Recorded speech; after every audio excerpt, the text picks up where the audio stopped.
அக்கா உங்களுக்கு எப்படி இந்த அரசியல் ஆர்வம் வந்துச்சு? ஆக்சுவலா 2014 வந்து நான் ஒரு போதி ட்ரீ ஃபவுண்டேஷன் அப்படின்னு ஒரு அமைப்பு நடத்தி வந்தேன். ஸோ அது மூலமா வந்து ஃபர்ஸ்ட் ஜெனரேஷன் காலேஜ் கிராஜுவேட்ஸ் என்ன மாதிரி பெண்களுக்கு வந்து ஆப்பர்ச்சுனிட்டிஸ் அப்புறம் லைஃப் ஸ்கில்ஸ் இந்த மாதிரி நம்ம பண்ணிட்டு இருந்தோம். ஒரு 6 இயர்ஸா வந்து ஒவ்வொரு வருஷமும் ஒரு 3000 குழந்தைங்களுக்கு அந்த இது பண்ணிட்டு இருந்தோம். ஒரு 6 இயர்ஸா பண்ணிட்டு இருக்கல கோவிட் வந்துச்சு. ஸோ கோவிட் வந்தப்போ வந்து நம்ம குழந்தைங்க வந்து நிறைய செமி ஆர்ஃபன்ஸா இருக்காங்க, ஆர்ஃபன்ஸா இருக்காங்க, ஹாஸ்டல்ஸ் தங்கி படிச்சிருக்காங்க. ஸோ அவங்களுக்காக வந்து உதவின்னு கேட்கல, எல்லாருமே நான் ரீச் அவுட் பண்ண எல்லாருமே ஆண்களா இருந்தாங்க. ஸோ அதனால ஏன் பெண்கள் அரசியலுக்கு வரல அப்படின்னு ஒரு சாதாரண ஒரு கொஸ்டின் தான். அதுக்கப்புறம் அதை தேடி தேடி நான் படிக்க ஆரம்பிச்சேன்.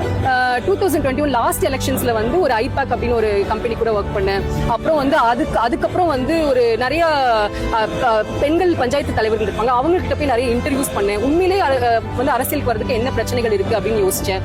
அதுக்கப்புறம் வேர்ல்ட் பேங்க்ல ஜாயின் பண்ணி அதுல Tamil Nadu women employment and safety project அப்படின்னு ஒரு 1500 கோடி உள்ள ப்ராஜெக்ட். ஸோ அதுல வந்து ஒர்க் பண்ணேன். பெண் கலெக்டிவ் அப்படின்னு ஒரு அமைப்பு கூட சேர்ந்து பெண்களை எப்படி ஒரு லாஸ்ட் ஒரு 5 வருஷமா நான் வந்து எப்படி அரசியலுக்கு வரணும் அப்படிங்கிற சிந்தனைகள் எல்லாம் இருந்துட்டு வருது. ஸோ இந்த வருஷம் நான் என்ன நினைச்சேன்னா, ஓகே இதுதான் வந்து என்னோட நெக்ஸ்ட் ஸ்டெப்பா இருக்கணும் அப்படின்னு நினைச்சேன். ஸோ அதுக்கு வந்து ஹார்வர்ட் தெரியும், யூஎஸ்ல வந்து ஹார்வர்ட் யூனிவர்சிட்டின்னு ஒரு யூனிவர்சிட்டி இருக்கு. அது வந்து பாலிடிக்ஸ் பப்ளிக் அட்மினிஸ்ட்ரேஷனுக்கு ரொம்ப முக்கியமான ஒரு யூனிவர்சிட்டி உலகத்திலே.